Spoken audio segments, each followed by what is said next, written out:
Support for WBFO and What's Next comes from our members and from Health Foundation for Western and Central New York, where racial and socioeconomic health equity are prioritized. Learn more about building healthier neighborhoods at hfwcny.org.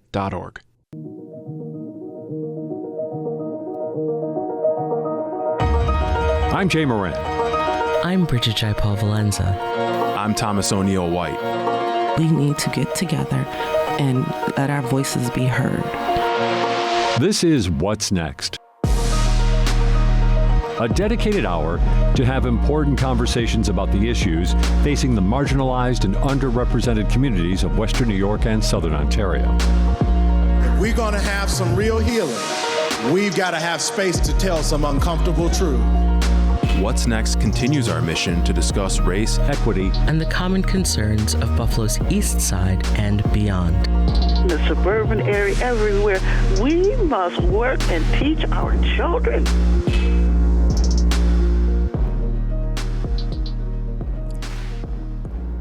Joy and welcome, everyone. I'm Naila Ansari, and I'm your guest host for What's Next.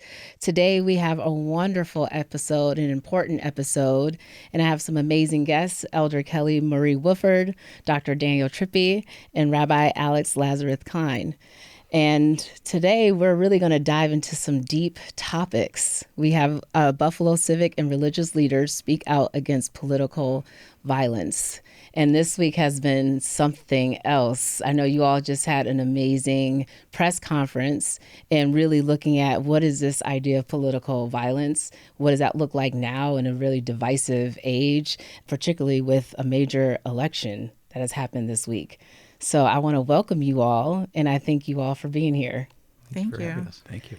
So I'm going to start off and just ask what motivated you and all the other leaders to come together and address political violence so directly? So for me, it was the work that we did with resetting the table, the post, what do we do next? So we received the training and we worked through, understanding people and communication. And, there was this, well, what's next? And because of Buffalo's history on the world stage, locally, the political violence that has happened here within Buffalo, political violence seemed to be like the natural next step for us to begin to challenge others to begin to listen, right? So how do we do that? What do? We want a safe society. We want to be in loving communities and safe communities, but how do we get there? Getting there through violent means has not paid off. And then, kind of for me, when you get to that point, you still have to talk. At some point, you have to talk. And how can we do that in a way that's helpful and beneficial and uplifting to the whole community? Yeah, this project was really spurred on by May 14th and what happened, the terrible tragedy here in Buffalo. Resetting the Table had seen it. I mean, this is a national, global story, and thought this was a place that they wanted to work. And they got a grant to come here and started to do this project. All of us met through this project, actually. Mm-hmm. And I think, for me at least, this was the moment that I've been waiting for, afraid of, like so many Americans. What we've been told is the direness of this moment, that we can't work across the aisle. And finding partnerships and friendships, I mean, these are people that I love, that I would, do anything with, means that we can combat kind of the environment that we have around us. It's so interesting because I was a part of Resetting the Table, one of the groups, and that's actually where I met Kelly. And we had a lot of these courageous conversations that were actually very difficult to have. And, we were getting coached on. And every day I was like, oh, I think I got this. And then I didn't have it. And then I would have to go back and I'm like, can someone help me figure out how I'm trying to have this conversation with someone I totally don't agree with at all. Actually, very much disagree with them. And I'm trying to figure out how to be courageous while also trying to be polite and effective. Mm-hmm. How have you all managed to come from totally different parts of the aisle, very different religious spaces, different ideologies? How have you all been able to have these courageous conversations and be effective? For me, my faith teaches me that everybody is made in the image of God and they're worthy of dignity and value. And part of listening to other people is recognizing the dignity and the value they have. So when you started to engage in these conversations, one of the things that was really freeing is that understanding isn't the same as agreement. So learning to understand somebody doesn't necessarily mean that I agree, as you found in recent. I'm not like we have real disagreements in this room, but we do have something in common. We do see our common humanity, and to recognize that in listening to those disagreements is that's what our republic is built on. That's the foundation of our democratic system. So that I think that's helped to bring us to the table, so to speak. And also what you find is when you start to dialogue, you go, yeah, I may not agree, but I get why you believe that. And I see you. And that's really created for us, I think, deep bonds of friendship. Mm-hmm. Yeah. I think also what we've learned through this process is that people don't always know actually what they think. And when they start sharing their story, and especially when we're talking about different issues, suddenly when someone else reflects back to them and saying, this is what you're saying, I think this is what you're saying, suddenly they say, oh my God, I hadn't even realized that that's what, it really helps to actually crystallize it for them. The key thing and the hard thing, done and led a number of these workshops, is, you have people coming and they say, well, I want to change the other person's side. I have to tell them, no, we're not there. We're only there to listen. We want to be in community together. It's okay that we have disagreement. Right. It's like, good luck with that, right? Yeah. It's so interesting because I know I brought up before we started today that I have university students that are extremely afraid to be going back to campus, particularly after all the results come out from the election.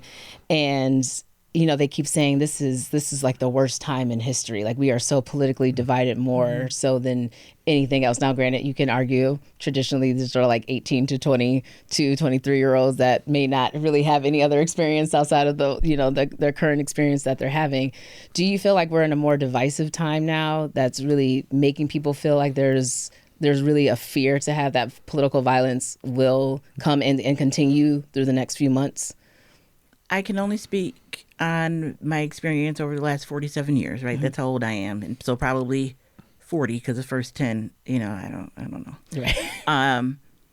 And so for me, yes, it is the most divisive time. But I'm not going to say in all of history. I don't want to diminish our history, our past, everything we've worked through as a country, as groups of people, to say this is the worst we've been without acknowledging the strides that we've made. At the same time, we are faced with, a very tough decision on how do we move forward as a country and what that means to us individually and as groups. And so I don't want to diminish their experience. This is the worst time of their lives, and that means something. And perhaps in these next days and months as we, go through this process, they'll be able to plant seeds for a better tomorrow. Our 40 years from now is totally different than a 20-year-old's 40 years from now. And so they have the opportunity to really engage and be at the forefront of what tomorrow looks like. We're in the midst of our heyday. But it's time and necessary for young people to be active and engaged and involved and to work through that fear to help us all have a better tomorrow. Yeah. What I'd say is through this process, we see actually I don't think it's as bad as it's been, portrayed or how the students, certainly I understand. I have a 16-year-old at home, that's how they kind of feel too. But I also think that the tolerance for disagreement, and that's what this process is about. There isn't this feeling that we can actually have these conversations. It's too dangerous. And that's what we're really fighting against. And, even before this process started, I have to be honest, I'll look at Dan because he kind of started my processes. I probably would have been pretty afraid to talk to him, especially when it came to politics. And, my experience has, especially our relationship, but other relationships like the conservative evangelical sphere has shown me, no, we have great partners on the other side.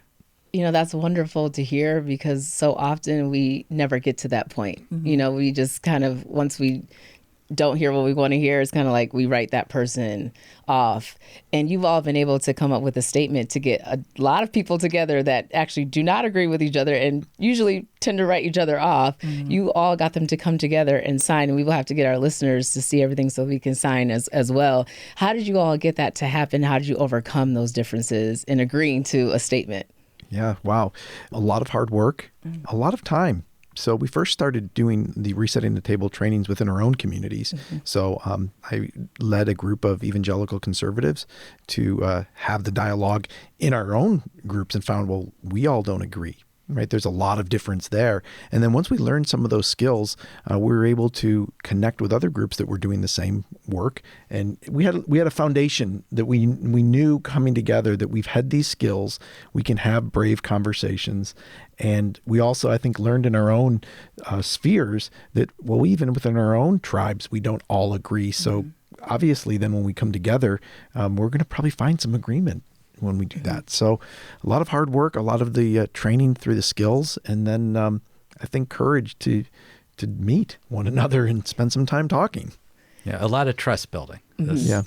This is scary. And I sometimes, because now I've been doing this for a little while, I forget how brave it is. You know, for me, it just feels like, oh, these are my friends, you know. Right. Come on, this isn't so bad. We don't have red and blue zones in the city. You know, come on, we can talk. But I think that it really did take thinking back on the process, it took a lot of trust building. I think even we met the three, well, I met Dan a little bit earlier, but Kelly in the training, we're trainers in this technique.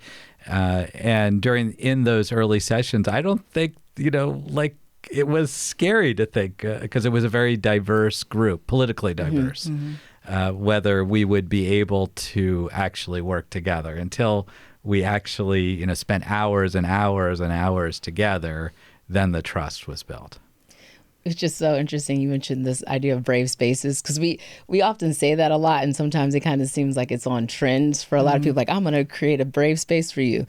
That isn't always true when it comes to politics, particularly when people have very different viewpoints on how they're seeing the world and how they're engaging with the world. The disagreements, I'm sure, were kind of maybe possibly epic. I don't know. I wasn't in the room, but I could only imagine when it's like what do they say? Don't talk about religion and politics at family dinners. And you all are talking really kind of about both of those things. What does it look like to actually have a practice in a brave space with people that are from different parts of the aisle, across the aisle from you all? For me, from a receiving the training aspect, because that's been my most, I'd say, transformational space. I have cried. I have yelled. We have talked about racism. We have acknowledged gender issues. Like, we are not shying away from the tough topics. The three of us are sitting here having this conversation with you because they have seen me cry. I done cussed up every word you can cuss up.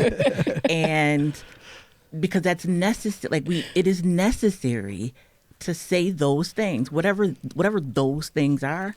It's necessary to say it, and that's the only way to be able to see someone, is to be able to see the hard things that they believe or the hard things they've went through, but their perspective. Yeah. So when we run the groups, first of all, the people come in, and I'm running one this week even. Where we have people more on the liberal end and more on the conservative end. And when they sit down together, at first they're like eyeing each other, you know. And then what happens is we have some kind of trust building in a way where they just start opening up and talking about their story and, you know, people that are proud of them. And then over time, then we get to the actual issues, and we take, you know, we do it like a survey, and we find the issues that are kind of right where there's like a 50-50 split in the room, and we have them talk about it. And sometimes it's careful. I'm new. I wouldn't consider myself an expert in this technique at all, you know, but just it like one time we had this group of all men that got together, and like they just didn't get how to do it. They were trying, and I realized we needed more helpers in there because it was just like it wasn't working right. Because it is not easy, and like for myself, I consider myself a work in progress of this, to really listen. So what happens for me, this is my mistake. This is what happens to me. People will talk and I'll automatically make assumptions. Mm-hmm. I mean, it's a natural thing.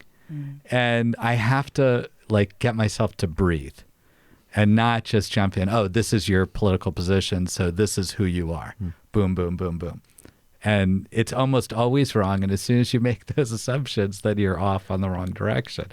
You have to kind of listen under the words, really. Yeah, and I would add to that, we're complicated creatures. Mm-hmm. So, and when we do some of this work, and we've done the surveys where you have stand on this side of the room if you're on X of this issue, stand on this side if you're on Y of this issue, and then you put different prompts out there, well, you'll start to see people move across the room. And I'm like, wait, I never thought I'd be standing next to you on this issue. Right. And wait, we think the same way on this. And all of a sudden you start to realize we really do have a lot of common interests. We have a lot of overlapping interests here. So, there's this tendency to think that you're in these boxes and you never get outside those boxes. But human beings aren't like that. We're not creatures that are just, monolithic in these things. Right. So, and this has really helped me to realize that, well, Kelly and I stand on the same side of the room on a lot of issues. Mm-hmm.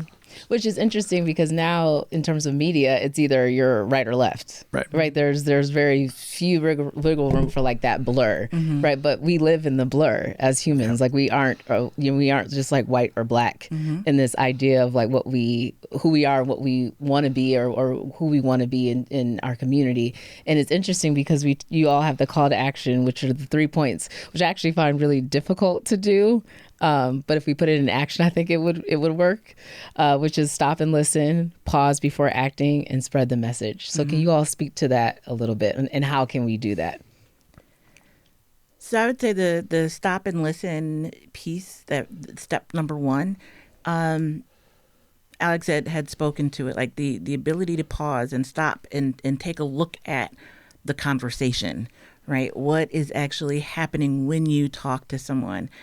At the same time, I think it's important to acknowledge we're not saying stop and pause and talk to someone in a space where you feel unsafe. Mm-hmm. There are certain, no harm should come to anyone having these conversations. You're having a difficult conversation in a gray space, in a space that's reasonably safe for you. Mm-hmm. So I am not asking an oppressed people to be to put themselves in a place of harm. That's not what we're saying. We're saying within the spaces where you feel safe to have these discussions and conversations, stop and listen. Have that open dialogue with your neighbor who you may already be on good terms with, right? And you're just learning to listen more. Or when we look at de-escalating conversations, instead of pouring gasoline onto the conversation, stop, listen to what's happening, and think about those next steps. Mm-hmm. I don't know if you guys want to pause. Yeah, I think for me, my training in academia and also in the faith space, you're trained to lead. Mm-hmm. Right, to try to lead the conversation. And let me try to get you from, I'm listening to you, but I'm listening because I have a place where I want to get you, right? Mm-hmm. And what the stop and listen has really helped me is to go, wait, no, stop and listen, because that person's sitting with something that's really meaningful. There's something really important that they're communicating. Their political view is animated by that. So if I can start to listen to go, why is that so important to you? All of a sudden it de-escalates. And it builds a receptivity. It causes a resonance inside where it's like, well, we may not agree, but I understand why that makes sense. Mm-hmm. And now we can really have a dialogue, but it starts first with following the meaning that the person is putting out before you instead of trying to lead them where you want them to go. And I think so many of our conversations today are like, hey, let me get you to my side. For now, there's a place for persuasion. And I think that's part of, but we can get to persuasion, based on the fact that, we have receptivity now, and now you can understand why hold the position I have. So stop and listen. a practical way to do that is to just listen to what the person is saying and what they're sitting with and why it seems to be so important to them, and ask more questions into it before you jump in and try to take them where you want them to go.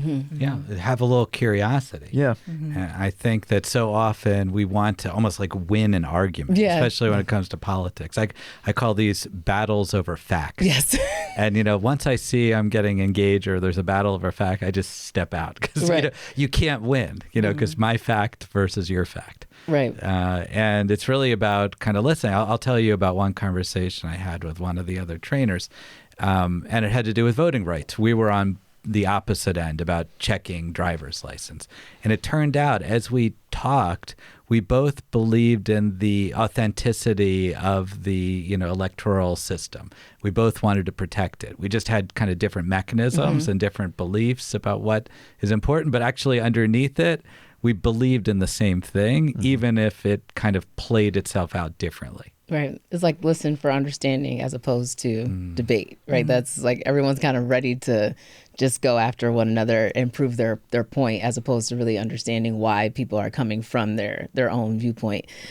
The pause before acting, I think, maybe the more difficult one for a lot of people, because we tend to be very reactionary people. The moment we hear something, we just go like at 1,000, and we just want to put ourselves out there. And sometimes that can create a lot of adverse reactions and people not always respond the way you want them to respond. So this idea of pausing, in the moment, how do you all figure out how to actually pause? Because it's, in theory, it sounds really nice right now, but it's when you get fired up and you feel that heat inside of your body and you start to turn a little red. That's how do you get that pause before that happens? Walk out the room. Right? I'll give you a really practical step. When that happens, the blood rushes to the bigger parts of your body, right? There's a reason. That's why we do fight or flight, right? It goes into our thighs. So I like to put my hand on my thighs and just like get into myself a little bit and kind of slow my breathing down and go, okay, I'm triggered here. I recognize I'm hearing something that's uncomfortable for me. And my tendency is I either want to run or I want to hit back, right? So let me touch my thighs, the bigger muscles, slow down my breathing, and let the blood, because the blood flows to those muscles and it doesn't flow to my brain. So that's why I often will say things that I wish I hadn't said. Right? I think we've all been there. But I think just a really practical technique is to get in your body, slow down your breathing, and pause. Even doing that makes you pause. Yeah.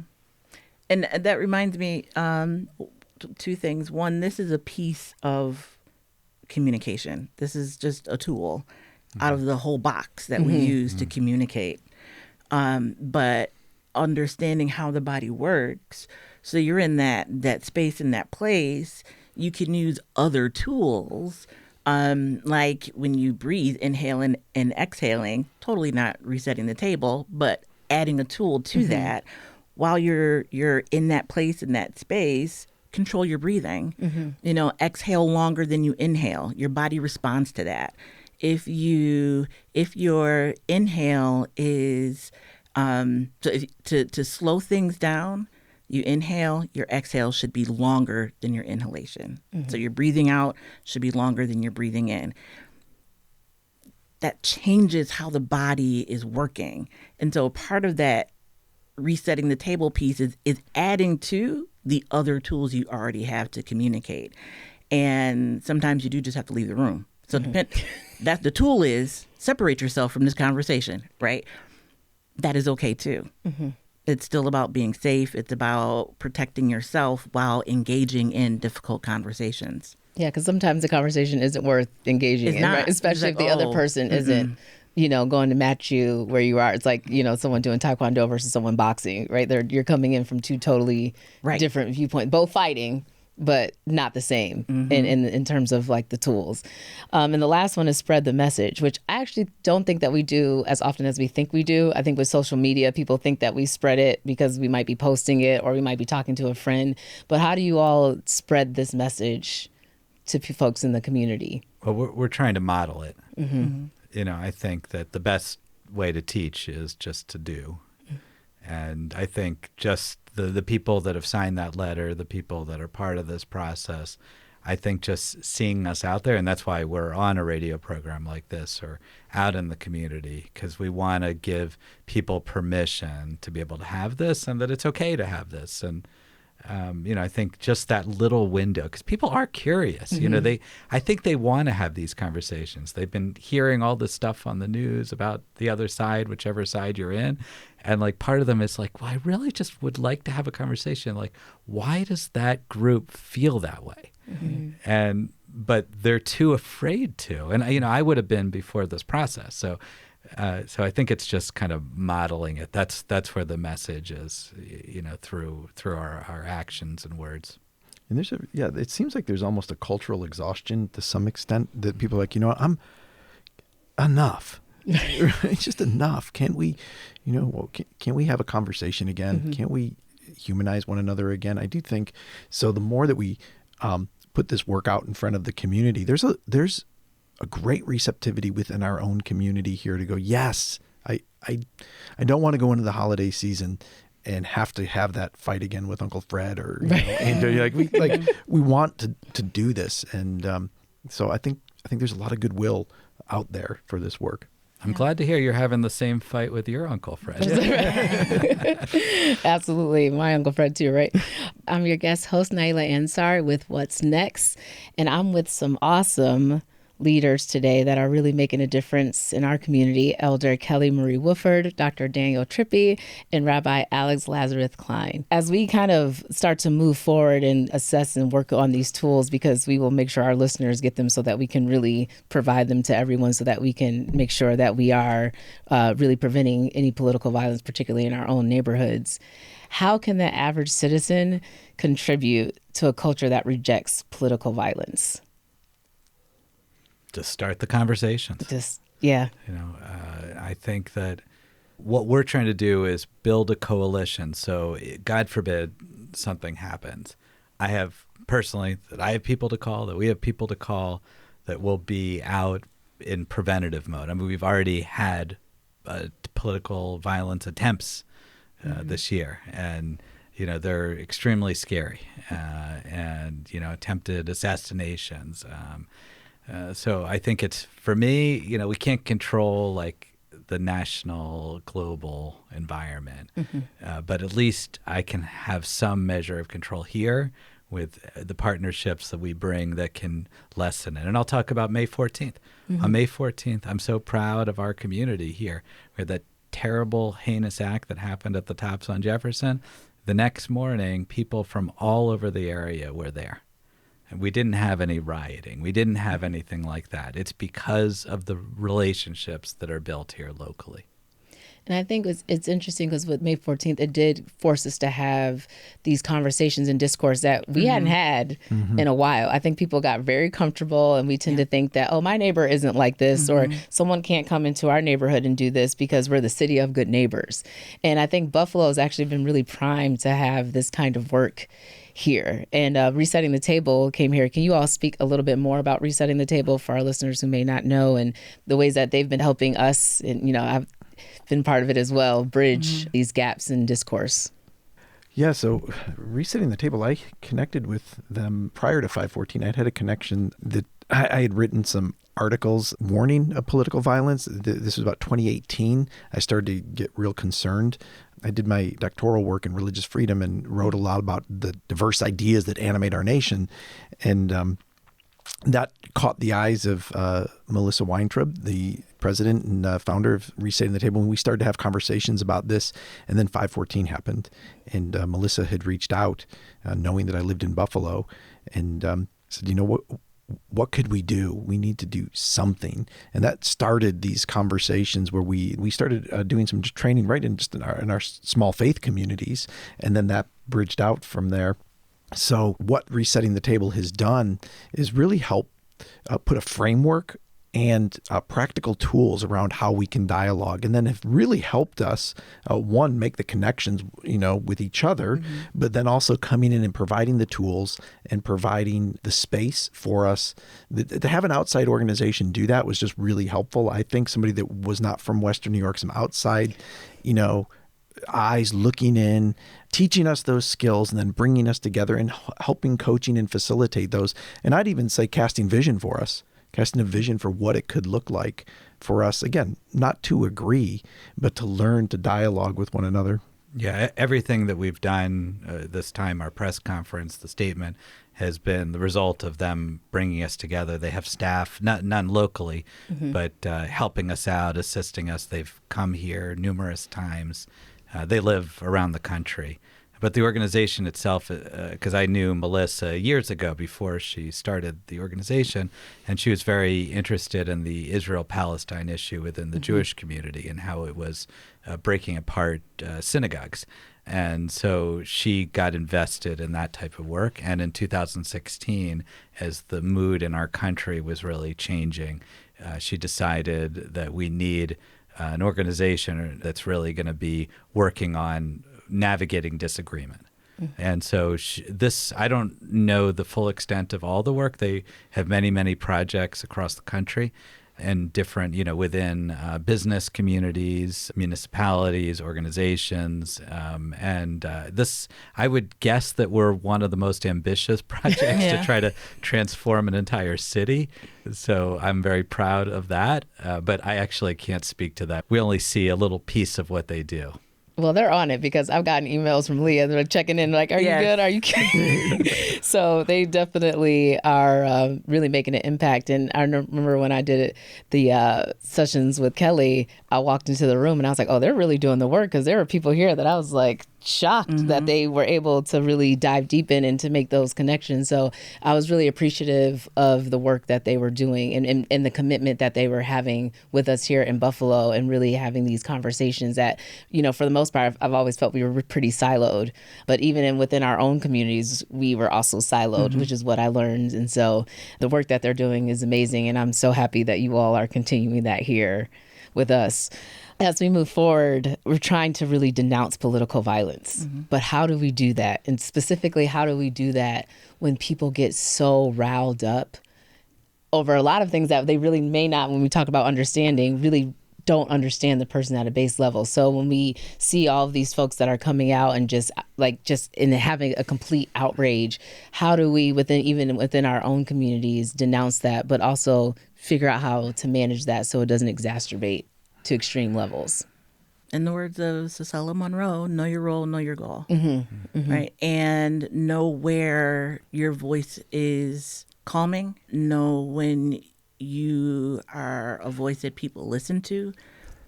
Someone is listening to you when you speak. And so we need everyone. This isn't a Kelly thing. This isn't an Alex thing. This isn't, right? We need everyone within their sphere. And the sphere might be the living room. The sphere may be the synagogue. Your sphere may be the workroom at, lunchroom at work. Like whatever space you have voice, use that voice. Again, I'm not advocating for anyone to put themselves in harm's way. That's not what we're saying. But it's understanding and using your voice in the space where your voice is heard. I think people minimize and don't realize how impactful their voice is. There's always this talk about the next great leader. We need more leaders. We need more leaders. But that comes from the spaces in which we're talking about. We lead in whatever space we're in. And so to know and understand that we are the leaders, we are the change, not to be hokey, but we literally are the ones that help control the flow of violence, not only denouncing, but the action in doing that, being a calming voice, force, a voice of reason, implementing the tools to de-escalate. Like it takes all of us to do that small piece, in my opinion, and that is then what makes the larger difference. Yeah, I just want to follow up, Kelly. You mentioned Cicely and you mentioned Leah. Those are two of our trainers, and we've worked most extensive. We love them, so they can be famous people that we quote. I like that. Yeah, I mean, I think, I'm not going to lie, it's scary out there. I mean, it just takes one person who, like what happened on May 14th, to come and really ruin so many people's lives. I have to believe that our society is stronger than that. And like when you have these very rare incidences, that we come together and we don't allow it to degrade our society. I know, just coming from the Jewish community, over the last 4 or 5 years, we've been in a state of trauma. We have security in all of our facilities. And there is a lot of fear of someone coming in. We're actually sometimes surprised that the rest of the world isn't like that, to be honest. But it's, we always, as human beings, we live in a world where we are vulnerable. We live and we die. And things are possible. The worst is possible. But I also have to believe the best is as well.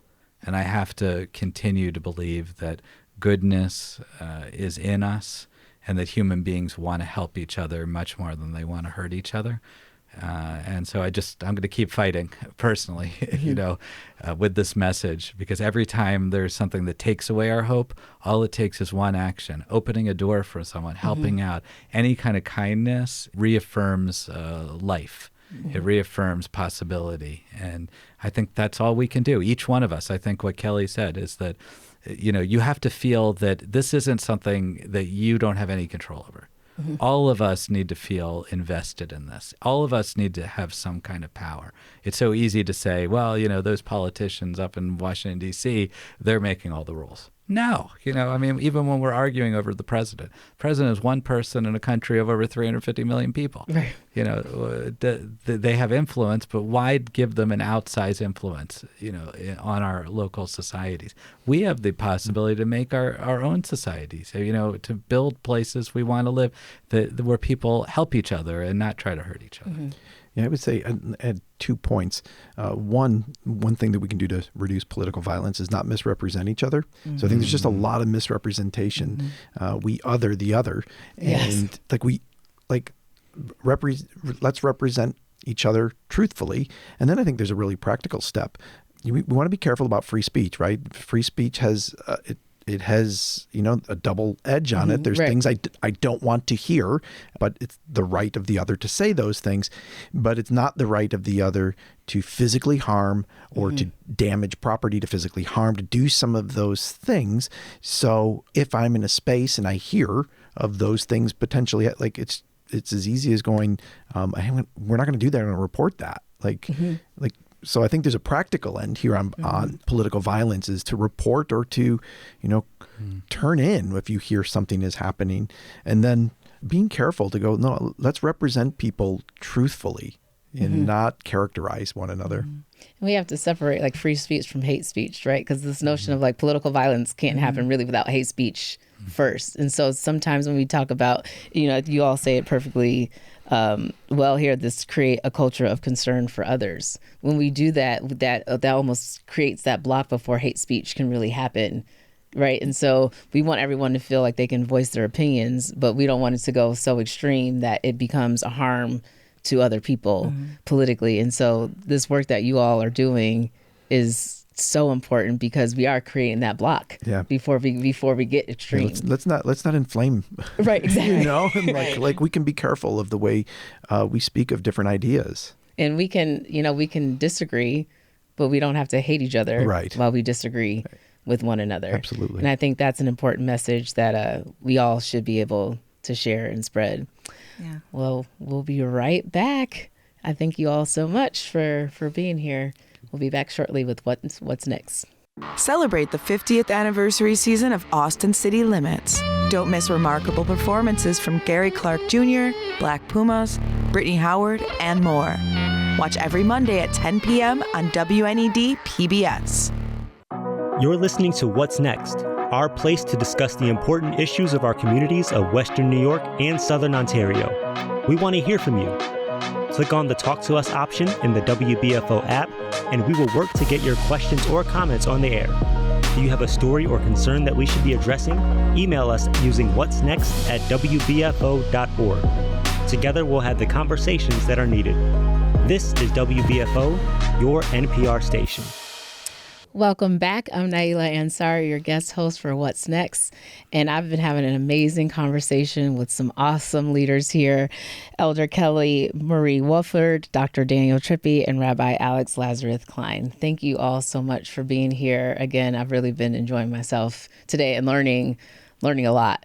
You all had the honor of doing a press conference, putting out this work and the statements that you all are doing to push against political violence. Can you all talk about the press conference that happened? Well, it was great. We did it in front of the Theodore Roosevelt inaugural site, which we picked deliberately because that's the site of the political violence here in Western New York when President McKinley was shot at the turn of the century. And we wanted that as the kind of statement. This is what can happen. But we gathered, and it's a group of people. There was some, community members that hadn't been as much part of the process, but a lot of us were heavily involved in resetting the table. And so it's kind of a gathering of friends. And so Dan kicked us off, and Kelly finished the statement. And I got to read a poem, and it was really wonderful. We had a bunch of news media there, too. So hopefully the word gets out. Yeah, that's the goal, that we spread the word, and we just don't have one press conference, that this is something that we are going to continue to have and to work through and to be able to have access to in our community. So I know we talk about political violence, and we kind of just talk about it just for like Election Day. But the whole point of this is that it goes past Election Day. Can you speak a little bit more to the continuation of this work that you're doing? Go ahead. We're looking to do a project in the spring as well. I mean, this is ongoing work. And, we don't even know what's happening over the next couple of weeks in terms of the mood of the country. We're kind of in it now. I mean, the election was sort of the beginning of like, okay, let's see what happens. But, in terms of our actual plans for this year, we are looking to do some sort of food drive that would be collected throughout the region, kind of like whole food, whole community, something like that. We decided we're going to just focus on this. Because, by the way, all of us, we've never organized, definitely not together, but I've never personally done anything like this before, run a press release and I've been part of press conferences, but never run them. And so we're kind of like figuring all this stuff out. And the people that are helping us, Cecile and Leah and the others from Resetting the Table, they don't live here locally. So, they can help us a lot, but we have to kind of figure it out.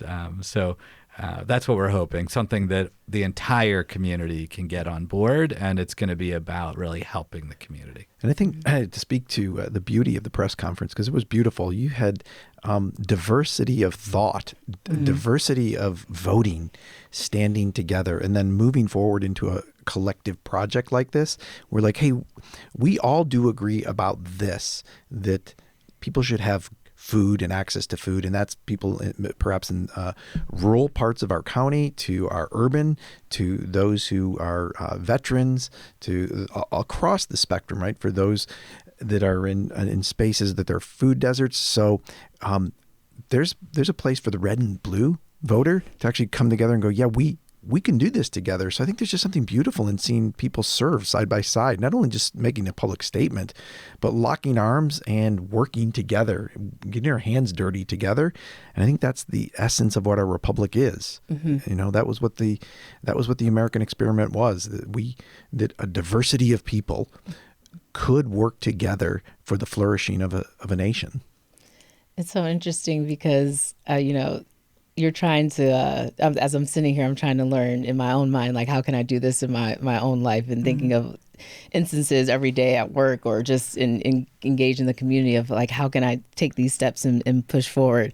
One thing I think our listeners would want to know is, can you all share some personal stories on how you all managed to do that, on maybe some difference that you were all able to bridge a gap? I can give a story of applying these principles, or you meaning of us together as a applying the principles? Sure. So there have been times where in the community that I'm called to lead, there's a diversity of thought politically about how we engage neighbors, and so we want to serve our community, but then there's also things that have gotten politicized, obviously, with a lot of the relocation of people to our community, right? So there's different sides of that issue, and yet there's still a common humanity. So in serving my new neighbors, there was some pushback on that. And my initial reaction was to, well, no, I'm going to win this argument. Right? That's what I'm going to do. Right. But when I stopped and I listened to what the concerns were from people who were resistant, I started to recognize, so for you, it's about this. Mm-hmm. And I said, well, we hold the same view here. I was able to reduce some of the reactivity, and there was a receptivity that actually allowed us to have really fruitful engagement with our new neighbors and to mobilize our community to kind of, hey, we're going to come along, people, and love them, regardless of how they got here, regardless of whether we agree of how they got here. We can still love people. And it turned into just a couple of very beautiful events with some of our new neighbors. That's awesome. What about you, Rabbi Well, Alex? I was thinking just in my own family, my parents, they're on both sides of the political spectrum. So just, and, my mom will send me one thing and my dad will send me another thing. And, just first of all, keeping what they're doing in perspective, but also I think by my doing this work, I think hopefully it'll help them to work out their own political issues. So this work comes into our houses. It's not, it's not something foreign. This isn't something about so many households are just broken up. There's a lot of couples, not just my parents, that have different political views. But we're also, I know through this work, we've really just started, we officially became trainers just 5-6 months ago. So we've been doing these projects out in the community. I know some of the places we've been exploring are city council sessions, schools. I've been doing work between my neighboring church and our synagogue. So we're trying to get the word out. And believe me, if people are interested, we have these 20 trainers. People are very motivated. We'll set it up. There's no cost. It's really, we want to spread this as far and wide, and we want to learn. We're learning as we're doing this as well. Mm-hmm. Yeah, and I think it goes back to, I've said this before, it's in communities and spaces where you feel safe. Mm-hmm. The three of us are at a place in our journey where even though we might have expressed some fear or concern and not really knowing what our conversations would be like, we still felt safe enough in that space to show up.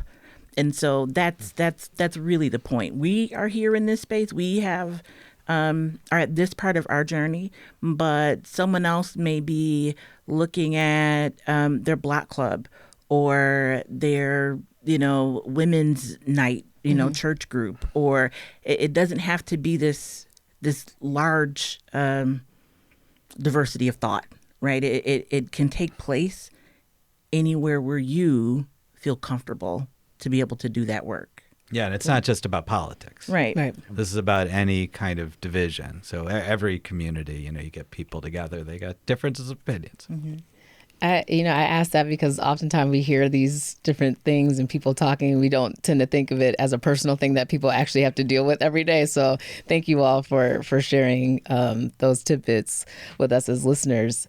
You all talk about encouraging others, and I'm one of these people that you might need to encourage on how to stay calm. So can you give us some skills or some tools that we can do to stay calm when we're engaging in these conversations, particularly when we are trying to have thoughtful discussions? Come to more. Yeah, I mean, you already participate a little bit. I think the more you do it, the more you personally, I come from a writing background, so I try not to take anything really personally. But, the things you hear and the issue that you care about, of course, it is personal. But you kind of need a certain remove once you're talking about ideas. But I think it's really just about practicing it. Mm-hmm. Yeah, I would agree. And knowing that this is just one piece. Mm-hmm. This is not the be-all, end-all for conversation. Because once you've learned how to listen and learned how to kind of express yourself in a way that is clearer, you then have to continue to have the conversation. This is just one of the things you can use when it starts to get murky, to be able to take a step. And I am a believer in the verbalized pause. Like sometimes you you just got to say something, but you don't want it to be the thing that's going to mess up the whole conversation. Right. You know, you could say, okay, let me think about that. Give me a minute. Well, like it is okay to add space and to give your brain time to think, you know, that lets the person know that you're at least engaged enough to have a verbalized pause, but that you do need space until you get to the point where you're comfortable to be able to say, you know what, I hear you. Here's what I hear you saying. Is that right? Now that we have that understanding, then you can dive into, you know, your piece of the conversation. But I think it's a stair step.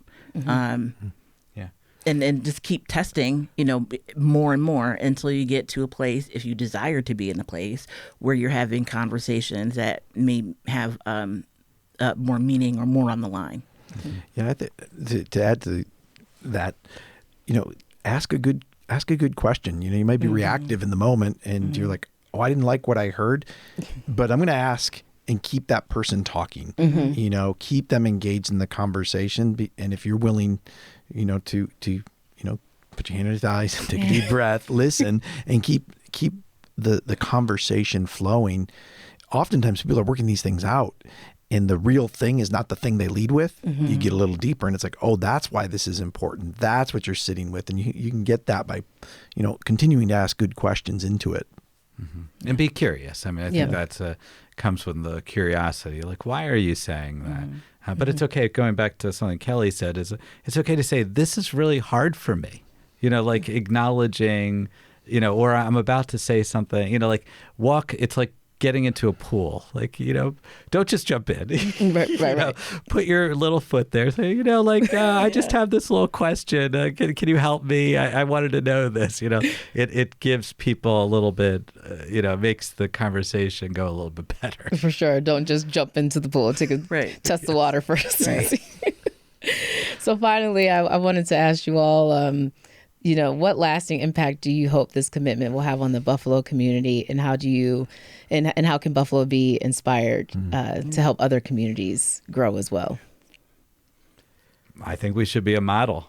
You know, Buffalo is the perfect combination of proximity, people, and lots of diversity that allows for the things that we're trying to do. So I'm hoping we can be a model. And honestly, I have no idea what's going to happen next. I wish I did. Maybe I could, you know, go look a little bit in the future and take a look back. Hopefully we'll start. I'd love to have a more stable, we don't have organizations really working directly on this issue. And I think we need boots on the ground, you know, actually doing this on paid people that are doing this. Have you all been seeing in your own communities the impact from you all doing this work directly? Oh, most certainly.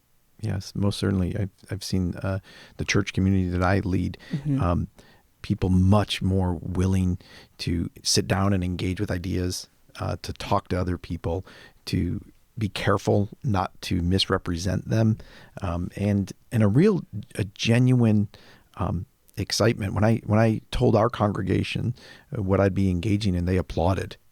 Oh my God! What? Yeah, and you know, wow. I mean, they applauded. They were grateful for this. So, what I imagine, man, can you imagine Western New York?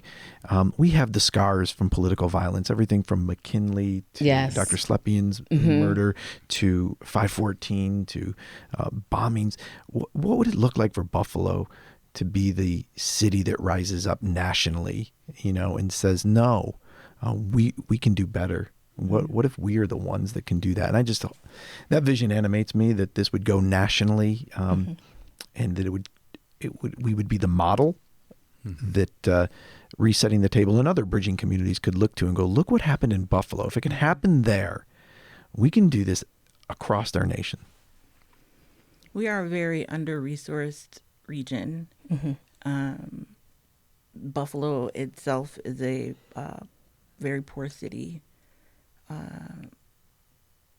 in comparison to, right? And so if you know, and you talk to someone who, you know, is into football, you know, go Bills, you know, those 4 Super Bowls, like that will always be a thing, right? And I bring that up because there are places and spaces within our society where we're still connected. Mm-hmm. I think we need to lean into those and not be afraid to call out the things that need to be said. We still need to call out racism. We still need to call out xenophobia. We still need and have those conversations. We have to have those conversations. When we do that, and we are beginning to do that, that to me is where the change occurs. It's not just being nice, right? We're not going to become, the city of good civil neighbors, right? It has to be an action. It has to be more than just talk, but talk is the way that leads to action. And so I think learning the tools of resetting the table, and in this case, focusing on political violence, gives us an opportunity to lay that foundation to be able to then move forward in action. Yeah, I'm hoping this period we're in finally just kind of dies out. Yeah. It's sometimes when there's fire, this dangerous period, it can only last so long, I have to believe. Because people can't live in that agitation. Mm-hmm. So God willing, we're kind of at the tail end of it. Yes. Moving out. Yes, and Buffalo will be the real model for the city of good neighbors Yep. across the country. I thank you all so much for being here. We have Elder Kelly Wofford, Dr. Daniel Trippie, and Rabbi Alex Lazarus-Klein. Thank you all so much for being here. I appreciate you coming on to What's Next. And I thank all of our listeners for tuning in. And we will make sure that everyone gets the information on the political violence work that you all are doing to make sure that we spread the word so that we can denounce and prevent political violence. Yes, thank you all again. Thank you. Support for WBFO and What's Next comes from our members and from Health Foundation for Western and Central New York, where racial and socioeconomic health equity are prioritized. Learn more about building healthier neighborhoods at hfwcny.org.